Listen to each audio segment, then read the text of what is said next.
Meus irmãos, voltamos com a segunda temporada da Palavra Coração, né, pastor? Saudade, né? Saudade, tá com muita saudade. Tá de volta. É verdade. Tinha gente que mandava mensagem no Instagram perguntando quando é que vai voltar o da Palavra Coração. Voltamos! Sem ser ensaiado, voltamos, meus irmãos. Estamos aqui para conversar hoje. E nós conversaremos sobre os desigrejados. Você já ouviu esse termo, desigrejados? E não é um tema muito atual, não. Já é um tema já tem bastante tempo. Já tem bastante tempo. O que realmente é, ou o que são os desigrejados, pastor? Vai ser agora ou depois da vinheta? Roda a vinheta.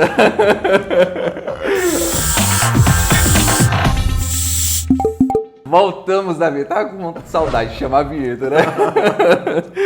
Voltamos da vinheta, meus irmãos. Mas, pastor, vamos lá, para a gente ganhar tempo. Pastor, então, quais são os fatores para esse movimento ou esse grupo dos desigrejados? Pronto, além desses que acabei de citar, né, na hora que a gente descreveu um pouco quem são os desigrejados, um fator preponderante que a gente percebe é justamente pessoas que estão feridas ou decepcionadas. Elas se decepcionaram com algum relacionamento ou com a própria organização. Às vezes já chegam feridos. Na verdade, sim. Quase todos, ou se não todos, né? Já chegam feridos. E acabam saindo e tentando viver a sua fé sozinho, né?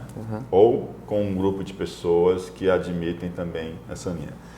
A questão é porque existe algo a ser trabalhado. São pessoas que geralmente estão feridas. Não vou dizer que todas são assim, sim, mas boa parte são pessoas que estão feridas com alguma situação. E igreja realmente não tem como. Eu estou à igreja há muito tempo e já fui ferido, já fui magoado na igreja, mas existe algo de belo nisso, porque a igreja é o corpo de Cristo. Né? E estar fora da igreja, tentar viver a vida cristã sem a igreja, não é a proposta divina, não é assim que Cristo propõe. Né? Então, eu entendo que o fator principal ele não é de cunho filosófico nem teológico. Há um fator cultural, sim, de rejeição a instituições, né, organizadas, estabelecidas. Isso é generalizado, não é questão somente da igreja. Né? E há pessoas que se magoaram, feriram, se decepcionaram com a caminhada de fé e entendem que pode caminhar a sua fé isoladamente. Isso não é saudável, isso não é a proposta de Jesus para a gente. Né? Então, são pessoas que precisam ser vistas também com amor, né? E pessoas que também precisam ser alvos do nosso cuidado, da nossa oração, para que Deus possa estar cuidando do coração e trazendo de volta, né, a pertencer ao corpo. Né? Entendi. Alguns anos atrás surgiu uma pesquisa que o número de desigrejados estava dentro da faixa entre 16 e 29 anos de idade. E assim, o senhor acha que a família tem um papel fundamental nessa ideia sobre ser ou não ser desigrejado? Ou estar ou não estar? Tem o seu papel de contribuição, né? Por exemplo, eu vim de uma família que meus pais valorizavam o tempo de estar junto com o corpo de Cristo. Sim. Então, aquele dia era separado para isso. Então, a gente se dedicava a estar junto com o corpo, a ser nutrido junto ao corpo de Cristo, à igreja local.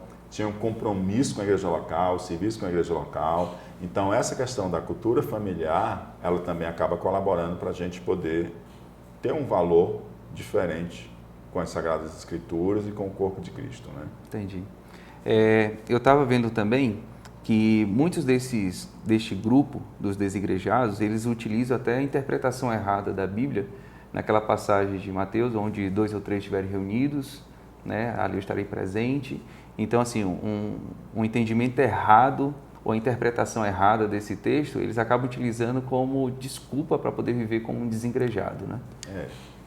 Na verdade, todo grupo, ele quer se embasar, ter o seu embasamento bíblico. Sim. Então, assim, a Bíblia, ela pode ser lida e ela também pode ser interpretada de forma distorcida. Sim. Quer intencionalmente, quer não. A gente pode ter uma interpretação equivocada das Escrituras, né? A Bíblia ela é a palavra de Deus, mas a interpretação entra muito a nossa ação também, né? E assim, quando a gente pensa no desigrejado, né, aquele que se afasta da igreja e não está bem em estar com a igreja, a gente precisa entender qualquer interpretação bíblica no contexto de todas as Sagradas Escrituras e não no contexto de um texto isolado. Quando a gente fala de igreja, né, que geralmente o desigrejado ele gosta muito da expressão eu sou a igreja. Eu sou a igreja. Né? E, por exemplo, eu não sou a igreja sozinho. Essa nunca foi a proposta de Jesus. Quando a gente vai para as figuras bíblicas que representam a igreja, você tem o corpo de Cristo, em que nós, pessoalmente, somos membros deste corpo. Sim. Então, eu sou igreja junto do corpo. Então, o corpo é um conjunto, é uma coletividade de membros, né? Em uma unidade. Né? Da mesma forma, você vai ver a igreja colocada como um templo edificado por pedras vivas. Então, não edifica um templo só com uma pedra. Eu edifico um templo com várias pedras. Mais uma vez, a coletividade, a comunidade presente. Sim. Outro exemplo é a lavoura, que também não se faz lavoura plantando apenas um. Você tem uma grande plantação, né? Então, há uma coletividade. Então, assim, biblicamente, não há como eu ser um seguidor de Cristo me afastando da igreja. E não há como eu amar a Cristo sem amar a noiva de Cristo. Entendi. Se eu amo a Cristo, eu amo a noiva de Cristo. Se eu não amo a noiva de Cristo, Jesus não vai ficar bem com essa história de eu não amar a noiva dele, né? Verdade, verdade. Então, assim, você é um corpo de Cristo, você é um membro do corpo de Cristo. E se você se afasta do corpo de Cristo, na verdade você deixa de fazer parte desse corpo. Se eu decepo essa mão e coloco sobre esta mesa, eu continuo sem Ilquias, mas aquela mão não é mais Ilquias. Aquela mão um dia foi do Ilquias, mas não é mais Ilquias. É um membro morto. E o meu corpo vai sobreviver, mas aquele membro ali separado vai morrer. Né? Então, a proposta de Jesus nunca foi você estar sozinho.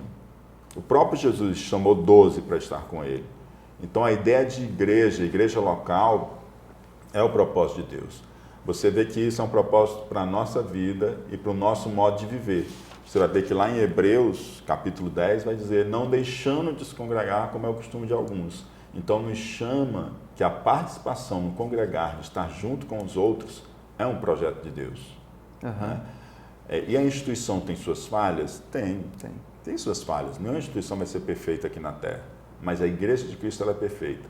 Mas a sua concretização histórica, ela tem suas falhas. Né? Eu participo de uma igreja.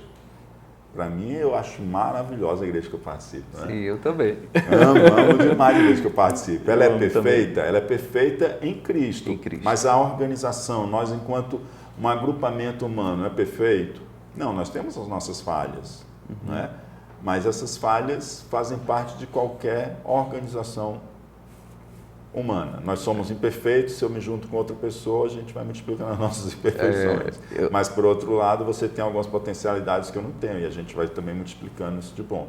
E a igreja tem um fator espiritual, ela tem a presença do Espírito Santo trabalhando em nós e nos aperfeiçoando. Eu vi até uma frase que diz que nós somos uma comunidade de homens, não de anjos infalíveis, né? Exatamente. Então, de fato, isso vai acabar acontecendo, né? Mas a gente precisa ter essa maturidade, buscar crescer nessa maturidade de uma caminhada de fé cristã, para que a gente possa lidar com essa situação, né? Sim. E, pastor, para a gente caminhar já para encerrando sobre esse assunto, né? Que na verdade é um assunto que não se encerra, a gente vai se encontrar diversas vezes sobre este assunto. Mas, assim, é possível reverter essa situação? O que o senhor acha? A Bíblia mostra para a gente que qualquer pessoa ela tem uma oportunidade de se reorientar no caminho de Deus, né? Nós estávamos plenamente perdidos, completamente perdidos. Jesus veio para nos salvar. Então, um desigrejado ele pode se assemelhar à parábola que Jesus conta para a gente de um filho pródigo. Houve como reverter o quadro daquele filho pródigo. Mas ele precisou cair em si, se arrepender e entender que o melhor para ele era estar junto do seu pai, da sua casa, da sua família. Sim. E retornou para a sua casa. Então também um desigrejado, ele pode sim ter esse quadro revertido, caindo em si, percebendo que na verdade ele precisa voltar para casa. Perfeito. Né? E essa casa não precisa necessariamente ser a igreja que um dia você pertenceu. Sim. E pode inclusive ser ela. Pode inclusive né? ser. Mas quero dizer para você que você se decepcionou.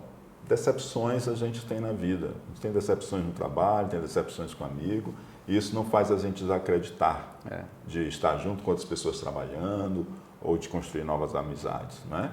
Da mesma forma, você se decepcionou, isso faz parte da vida. Uma vez uma pessoa chegou para mim, um jovem no retiro, né, disse que estava decepcionado comigo. Eu disse, o lado bom disso é que você agora aprendeu que eu também sou gente. Né? Verdade. Então, assim... se você se decepcionou, quer dizer para você que nenhuma igreja vai ser perfeita, mas há uma oportunidade de você procurar uma igreja local e estar junto do corpo de Cristo, assumindo compromissos com esse corpo. Esse é o projeto de Deus para nós. E com esse corpo, você ser nutrido e nutrir, servir e ser servido. E, com as suas imperfeições, andar com outros que compreenderão você. E com as imperfeições dos outros, você crescer em maturidade, para também ajudá-los e compreendê-los em suas imperfeições. Perfeito. Eu sempre tento enxergar sobre essa questão de dificuldades, quanto que muitos buscam encontrar pessoas que também estão feridas, compartilhar suas feridas, unirem 2, 3, 4 pessoas feridas, mas na verdade, ao invés deles resolverem essa ferida, eles apenas aumentam a ferida, né? Ao ponto de se isolarem desse grupo, se isolarem desse corpo, se distanciar do corpo, né? Então, talvez o melhor conselho para a gente tentar também entender, nós somos imperfeitos, porém precisamos, como corpo, como igreja, buscar a cura para as nossas feridas, né? Então, assim, às vezes eu me preocupo um pouco sobre essa questão. Chega alguém compartilhando as suas feridas, então vamos buscar a solução para ela.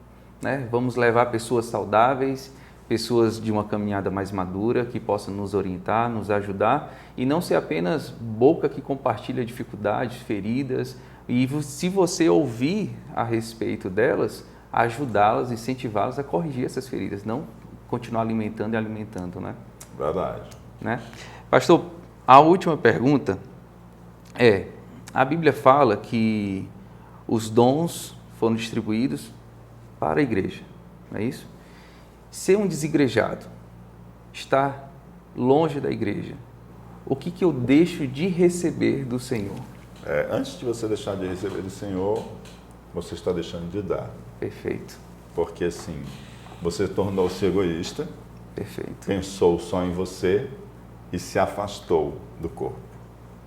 Você já imaginou se os meus olhos agora se chateassem comigo, fosse um para um lado e um para o outro. Eu vou embora. Eles iam deixar de estar servindo ao corpo. Sim. Né? Então, antes de receber, a gente precisa entender que nós estamos deixando de dar, né? Que nós estamos deixando de oferecer, que nós estamos deixando de servir. E Deus nos fez com um propósito. E se nós não estamos oferecendo, servindo, ajudando o corpo e ajudando o reino, né?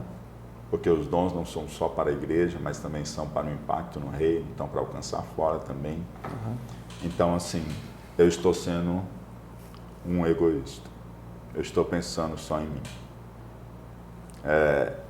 A caminhada tem feridas, tem decepções, mas eu estou aqui para servir e servir o corpo de Cristo, a noiva de Cristo. Amém. Amém. Então, você que está conosco, você que nos assistiu até agora, a gente pede que você compartilhe esse link para que mais pessoas sejam alcançadas e possam compreender mais, e a igreja está disponível também para ajudar aqueles que estão nesse processo, talvez um pouco ferido com a instituição, né, como o pastor bem falou, mas que está com o coração disposto a mudar, a corrigir. E a igreja, ela nunca deixa de auxiliar e de ajudar nesse crescimento, né, pastor? Com certeza. Conte com a igreja. Ela não é sua adversária, ela não está oposta a você. Não ela, na verdade, ela é o corpo de Cristo na terra e ela está com a mão estendida para poder lhe acolher novamente. Amém. Então, estamos felizes com a volta da segunda temporada da Palavra Coração e fiquem atentos às nossas redes sociais para que você possa ter mais informações. Vale lembrar que se você ainda não baixou o aplicativo da igreja e não ativou a notificação, você está perdendo tempo, né, pastor? Em ser informado de primeira mão as nossas atividades, quando é atualizado, às vezes no YouTube, culto online também, e o Elo, né? E aí você tem um outro caso aí, você lembrou um outro caso para o desigrejado, é ele chegar e não conseguir fazer conexão com as pessoas na igreja. Perfeito. Então ele se sente não parte do corpo. Né? Perfeito. E o Elo, ele justamente cria conexões para que você esteja junto com outras pessoas, que você possa estar desenvolvendo, caminhando na fé com elas, né? Aprendendo uma com as outras e aprendendo que nós somos, na verdade, gente com as nossas imperfeições, mas que amamos o perfeito, que é Jesus Cristo, e estamos caminhando em direção ao alvo daquele que Deus fez para a gente. Então, é um tempo maravilhoso você estar conectado a outras pessoas e compartilhar o que vocês estão aprendendo e recebendo do Espírito Santo durante as mensagens. Amém. Então vamos construir esse elo. Vamos lá. Em nome de Jesus. Então, tchau, tchau. Deus abençoe. Um grande abraço. Paz.